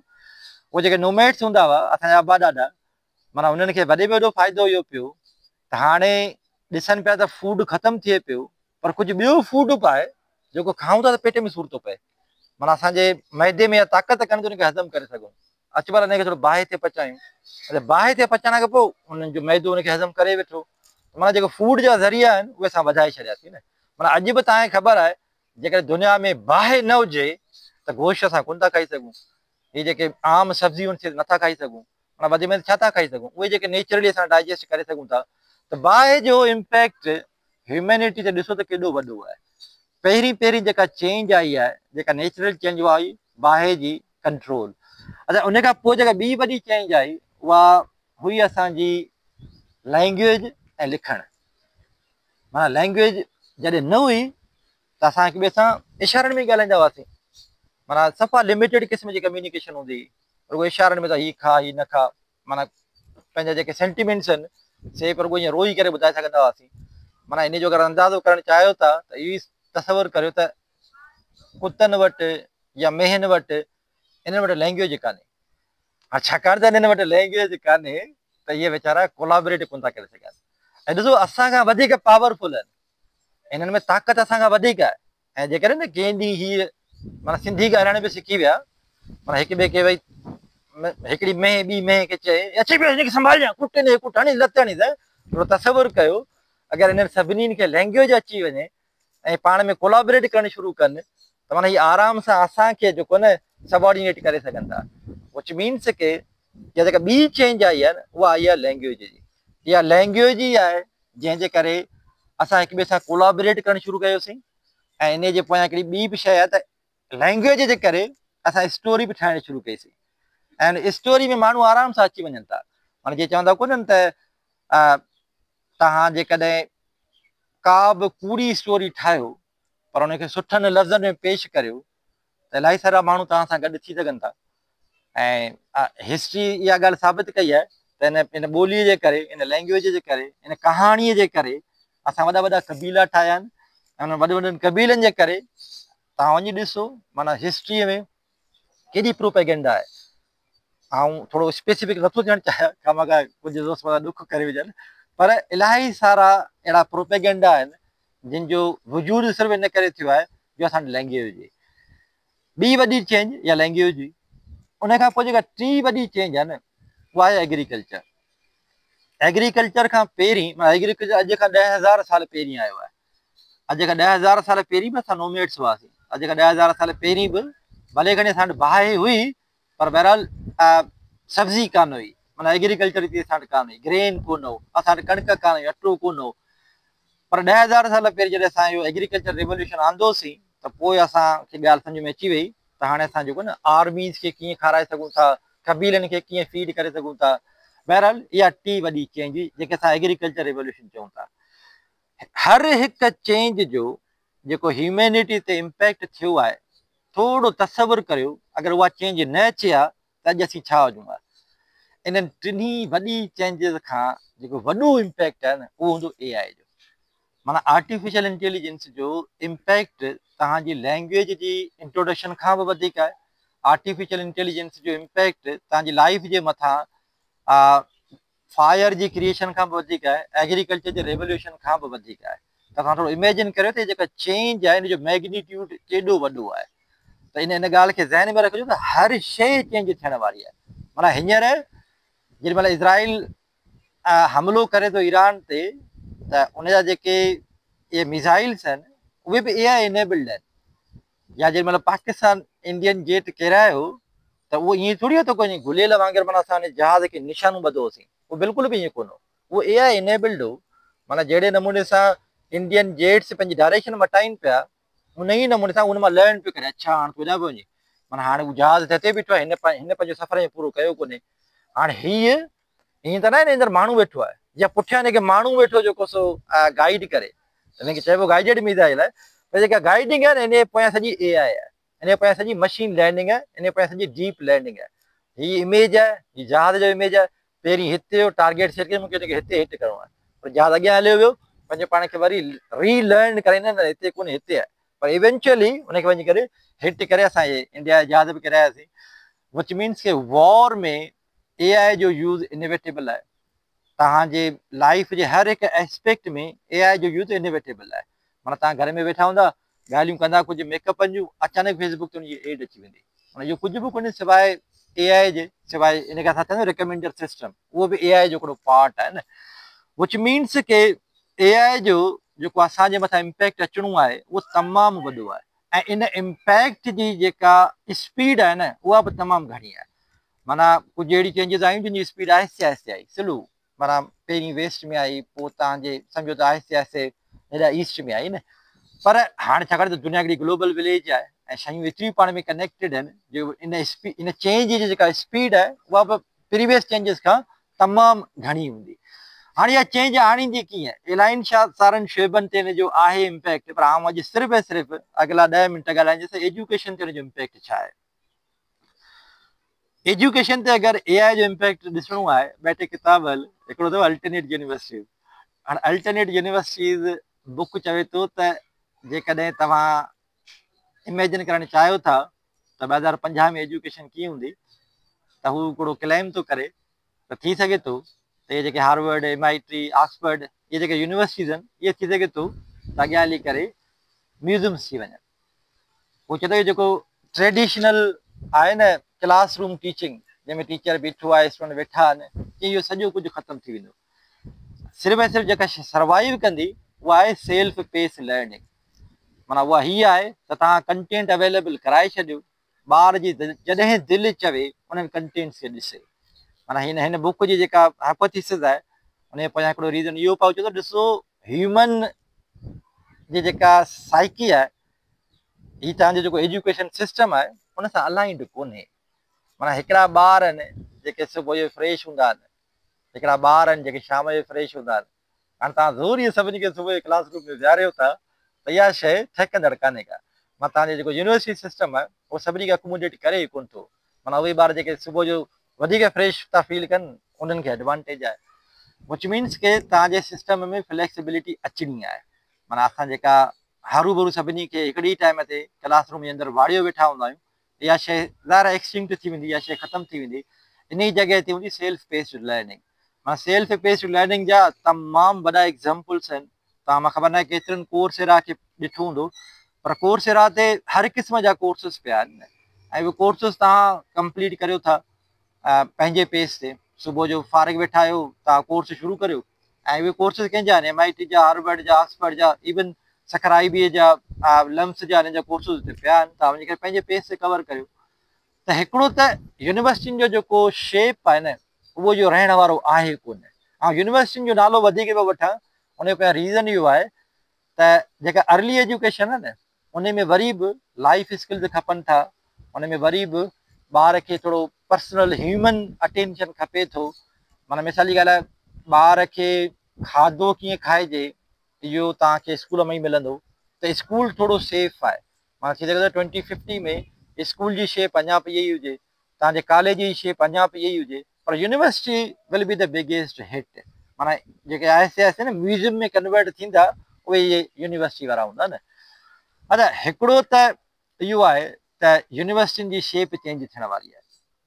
सभ खां वधीक जेका शइ हलंदी उहा हूंदी ऑनलाइन एजुकेशन, उहा हूंदी डिस्टेंस लर्निंग। पाकिस्तान में सिर्फ़ु 2 या 3 यूनिवर्सिटियूं आहिनि जिन खे इजाज़त आहे त उहे डिस्टेंस लर्निंग में पढ़ाए सघनि था, जिन में हिकिड़ी अलामा इकबाल ओपन यूनिवर्सिटी आहे, हिकिड़ी वर्चुअल यूनिवर्सिटी आहे। पाकिस्तान में हाणे रिसेंटली 2023 में पॉलिसी आई आहे त ॿियूं यूनिवर्सिटियूं बि अप्लाई करे सघनि थियूं, पर बहरहाल पाकिस्तान में घटि यूनिवर्सिटियूं। US में 86% यूनिवर्सिटीज़ आहिनि जेके एटलीस्ट हिकिड़ो कोर्स ऑनलाइन ऑफर कनि थियूं, विच मीन्स कि असांजी जेको यूनिवर्सिटी जी फ्यूचर एजुकेशन आहे उहा डिस्टेंस लर्निंग आहे। ऐं असां भले केतिरो बि हिनखे रेजिस्ट करियूं पर इहा थियण वारी आहे ऐं अॻियां हली करे इहा थींदी। ऐं तव्हांखे इहो ॿुधी हैरानी थींदी त पाकिस्तान में अॼु बि हायर एजुकेशन जी जेका एक्सेस आहे न उहा मुश्किल सां कोई 11 या 12% आहे। पर जेकॾहिं असां ऑनलाइन एजुकेशन ओपन करे छॾियूं त थी सघे थो जेका 11 या 12% आहे उहा वञी करे 50 या 60% ते पहुचे। त बहरहाल इहो हिकिड़ो आंसर आहे त असां एक्सेस खे बि इन जे थ्रू वधाए सघूं था न। अच्छा, हिकिड़ो त यूनिवर्सिटी जो शेप चेंज थींदो, ॿियो स्किल ऐं नॉलेज, इहे 2 शयूं इंपॉर्टेंट आहिनि न। निमाज़ ब्रेक वठिणो आहे या थोरो? अच्छा, हाणे एजुकेशन ते हिन जो जेको इम्पैक्ट आहे, जीअं मूं तव्हांखे ॿुधायो त university will be the first hit.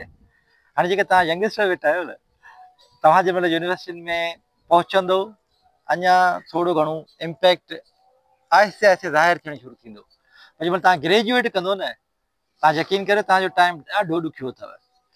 माना नंढो एग्ज़ाम्पल हीअ आहे त जॾहिं चैट GPT आयो त इहे जेके फ्रीलांसिंग प्लेटफॉर्म्स आहिनि जिन में फाइवर आहे, अपवर्क आहे, ट्यूरिंग आहे, इहे जेके प्लेटफॉर्म्स आहिनि माना हिते ई विदिन अ वीक कोई तक़रीबन 30 मिलियन माना 3 करोड़ जेके जॉब्स आहिनि से रिमूव थिए।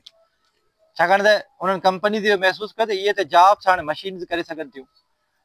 कंटेंट राइटिंग ॾाढो इम्पोर्टेंट स्किल हूंदो, पर हाणे कंटेंट राइटिंग मशीन जो कमु आहे, हाणे उहो ह्यूमन जो कमु कोन्हे को। माना तमामु वॾी जॉब हुई, ॾाढी क्रिएटिव जॉब हुई, पर हाणे उहो कमु रहियो कोन्हे ह्यूमन जो, उहो हाणे मशीन जो कमु आहे। ह्यूमन खे बि ॾींदो न, कराईंदो मशीन सां। अनी सां डिस्कशन थींदी, अनी तूं ॿुधाईंदो त हिकिड़ो प्रॉब्लम हींअर इहो पियो आहे त मुसीबत पिया जेके वॾियूं वॾियूं कंपनीज़ आहिनि, वॾा वॾा प्रोजेक्ट्स ॾियनि थियूं ॿियनि कंपनीज़ खे प्रोग्रामिंग जा, सॉफ्टवेयर डेवलपमेंट जा, त सॼो सॉफ्टवेयर डेवलप करे थी मशीन चैट GPT जे थ्रू। त माना जेके प्रोग्रामिंग जा जेके टास्क आहिनि से बि ख़तमु थी वेंदा, इहे बि एतिरा रहंदा कोन। उन खां अलावा जीअं मूं तव्हांखे पहिरीं ॿुधायो क्रिएटिव जेके कम आहिनि, तमामु घणी माना म्यूज़िक जी composition, painting, image generation, photography, name a thing, उहा सॼी जी सॼी थींदी मशीन जे थ्रू। ऐं ज़ाहिर आहे इहे जेके इंटेलेक्चुअल जॉब आहिनि इहे पहिरीं फतह थियनि पियूं त हेठि जेके जॉब्स आहिनि उहे बि त एतिरियूं ॾुखियूं कोन्हनि न। तमामु जल्दी असांखे अहिड़ा रोबो मिली वेंदा जेके घर खे साफ़ करे रहिया हूंदा।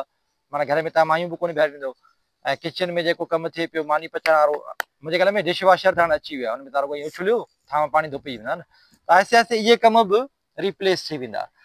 माना हिकिड़ो आथर आहे उहो इहा शइ थो लिखे त 2050 में माण्हूअ लाइ रुॻो हिकिड़ो कमु बचंदो, उहो हूंदो पंहिंजे ॿारनि खे वॾो करणु, उहो हूंदो पंहिंजे ॿार खे प्यारु ॾियणु। माना उन खां अलावा ॿियो को कमु बचंदो कोन को, सभु जो सॼो कमु मशीन ते करे वेंदियूं न। तमामु वॾी डिबेट आहे, इन में आउं कोन थो वञा, पर इहे जेके तव्हां यंगस्टर वेठा आहियो, हिकिड़ी ॻाल्हि ज़हन में रखिजो, यूनिवर्सिटी जेका बि नॉलेज ॾिनव न उहा त इम्पोर्टेंट आहे, पर उन खां वधीक इम्पोर्टेंट आहे स्किल। छाकाणि त नॉलेज यूनिवर्सिटी ॾींदी, तव्हां यूनिवर्सिटी खे छॾींदो, विदिन अ ईयर उहा नॉलेज एक्सपायर थी वेंदी, उन जॻह ते ॿी नॉलेज अची चुकी हूंदी। ऐं हिकिड़ी नॉलेज उहा जेका टाइमलेस आहे, ऐं उन जी ॻाल्हि कोन थो करियां, पर उहा नॉलेज जेका तव्हांखे जॉब ॾियारे थी, उहा नॉलेज तमामु जल्दी एक्सपायर थींदी, विच मीन्स के तव्हांखे उहा जेका नॉलेज मिले थी उनखे हमेशह तव्हांखे रीलर्न करिणो पवंदो, तव्हांखे हमेशह उनखे रिफ्रेश करिणो पवंदो। उन खां अलावा जेको तव्हांखे स्किल मिले थो ॾाढो इम्पोर्टेंट आहे।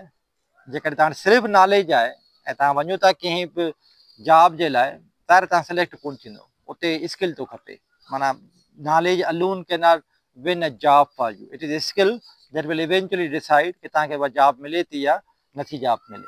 पर इहा बि ॻाल्हि इम्पोर्टेंट आहे त उहो जेको स्किल बि आहे उहो बि एक्सपायर थींदो। माना मूंखे यादि आहे असां हिकिड़ो दफ़ो US में वियासीं, इहो जेके ट्रैक्टर ठाहींदा आहिनि, हिते मां ॾिसंदो आहियां ट्रैक्टर हूंदा आहिनि, उन जी कंपनी में वियासीं, उन फैक्ट्री में, त हुते हिकिड़ो माना 65 सालनि जो पोड़ो उन वेठे हुते आहे न वर्कशॉप अटेंड कयो, त उन सां वरी असांजी डिटेल डिस्कशन थी।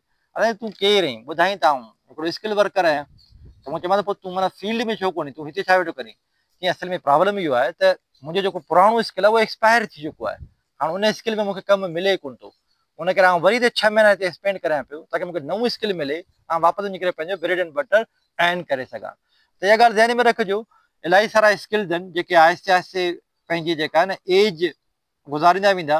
जीअं मिसाल जी ॻाल्हि आहे, अॻु में अगरि तव्हांखे सिर्फ़ु रेडियो ठाहिणु ईंदो हो त तव्हां तसवुरु करियो त हाणे तव्हां वटि घणा ग्राहक हूंदा, माना पूरी न सिर्फ़ु हिकु मुश्किल सां रेडियो हूंदो।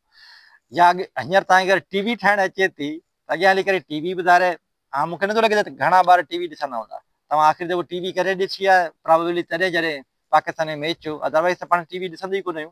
त ऐसे टीवी बि निकिरी वेंदी, माना टीवी अगरि तव्हांखे ठाहिणु अचे थी त इहो स्किल बि मरी वेंदो न। सभु जा सभु स्किल ईंदा, पंहिंजी एज गुज़ारींदा ऐं पोइ वरी मरी वेंदा, पोइ वरी नवां स्किल ईंदा। ऐं पोइ जंहिंमहिल त असांजी लाइफ एतिरी ॾुखी कोन रही आहे, माना असां जेके 20 सदी जा माण्हू आहियूं न, असांजी लाइफ एतिरी ॾुखी कोन रही आहे। माना असां कुझु स्किल सिखियासीं, उहे असांखे कमु आया पे। हाणे जंहिंमहिल इहा जेका फास्ट पेस वर्ल्ड अचे पई त असां बि ॼण त पंहिंजो सफ़र कंप्लीट करण जी तरफ़ आहियूं न। पर तव्हां जेके हाणे यंग थियो वेठा, तव्हांजे लाइ चैलेंज तमामु वॾो आहे, छाकाणि तव्हांजे स्किल जी जेका उमिरि हूंदी न मुश्किल सां 6-12 महीना हूंदी। माना कंहिं चयो आहे न त 21st सेंचुरी में जेको वॾे में वॾो स्किल आहे न उहो हिकिड़ो आहे जेको पाण चवंदा आहियूं लर्न, अनलर्न एंड रीलर्न। माना सिखो वरी उन खे विसारियो, वरी नओं सिखो। त इहो जेको स्किल आहे ॾाढो इम्पोर्टेंट। माना ईअं त कंहिं बि शइबे सां माना ईअं न त को हरू भरू हुनखे पर्सनल ईगो जो मामिलो ठाहे चंबड़ी वेही रहिजे। माना उहो जॾहिं पंहिंजी एज गुज़ारे चुको हूंदो आहे त हुन मां हथु यकदमि कढिजे। माना कंहिं आथर चयो न त वॾे में वॾी जेका रेसिपी आहे डिप्रेशन जी, या वॾी वॾी जेका रेसिपी आहे फेल्यूअर जी, उहा आहे पर्सनली कंहिं बि ओपिनियन सां अटैच थियणु। उहो चए थो त कहिड़ो बि ओपिनियन हुजे उन सां पाण खे ईज़िली डिटेच करे छॾियो, अगरि तव्हांखे हुनजे ख़िलाफ़ु कुझु एविडेंसिस मिलनि पिया।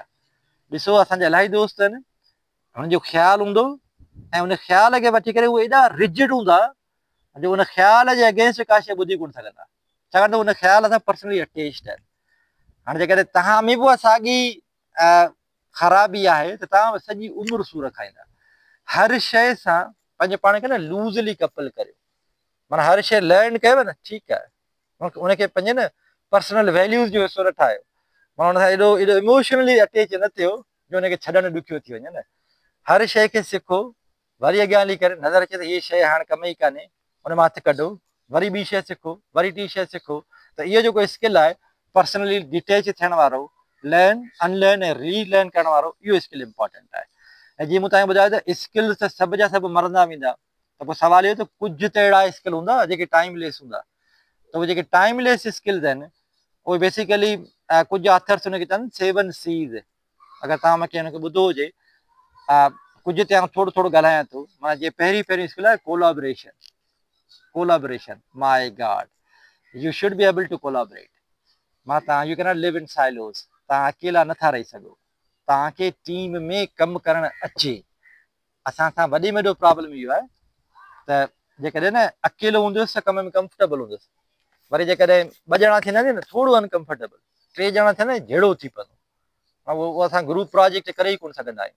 हालांकि 21st सेंचुरी में इहो मोस्ट इम्पॉर्टेंट स्किल आहे, इन खे असां चवंदा कोलाबरेशन। जेकर तव्हां कोलाबरेट करे नथा सघो त माना यादि रखो तव्हां नाकाम वेंदो। छाकाणि अॻियां हली करे तव्हांखे मुसलसल कोलाबरेट करिणो पए, थी सघे थो मशीन सां कोलाबरेट करिणो पए। त उन में तव्हांखे जेके पंहिंजी पर्सनल लाइकिंग डिसलाइकिंग इन्हनि खे केॾी करे साइड ते रखिणो पवंदो। ऐं हिकिड़ो तव्हांखे न आऊं गोल्डन रूल ॿुधायांव थो टीम में कमु करण जो। मूं इहो अप्लाई कयो आहे ऐं मूंखे हिन जी सक्सेस मिली आहे। माना उहो रूल इहो अथव, जॾहिं बि टीम में कमु मिलंदाव अज़्यूम इहो करियो त इहो कमु सॼो मूंखे करिणो आहे। ऐं पोइ अगरि टीम वारा कुझु कंट्रीब्यूट कनि था न, उहो सम्झो त बोनस आहे। माना जेकॾहिं तव्हां इहो सोचो न हीउ कमु ई कोन थो करे, मूं ॾोह कयो सॼा कमु आऊं थो करे, तव्हां पाण नाकाम आहियो। हू त हूअं ई नाकाम आहे जो कमु कोन थो करे, पर तव्हां बि कामयाबु कोन आहियो। त इन करे टीम में कमु मिले, ज़िमेदारी खणो, सॼो कमु पाण करे। अगरि ॿियो केरु कमु करे थो त पोइ तव्हांजे लाइ बोनस आहे। इहा इंपॉर्टेंट शइ आहे न। अच्छा, कोलाबरेशन खां पोइ जेको ॿियो स्किल आहे उहो ज़रा क्रिटिकल थिंकिंग आहे। हाणे क्रिटिकल थिंकिंग ॾाढी इंपॉर्टेंट आहे। माना हर शइ खे ॾिसो नए सां। माना जेका बि शइ तव्हांखे मिले, तव्हां शुरूआति करे त न हीअ सही कान्हे, पोइ तव्हांखे आहिस्ते आहिस्ते उनजे फेवर में अगरि एविडेंसिस मिलनि पिया त ठीकु आहे, उनखे एक्सेप्ट करियो। जेकॾहिं न त उनखे रिजेक्ट करियो। पोइ जेका क्रिटिकल थिंकिंग आहे उहा ॾाढी इंपॉर्टेंट आहे। हींअर असां ख़बर छा था करियूं, असां सभु जा सभु प्रोपेगेंडा मशीन जो हिसो थियल आहियूं।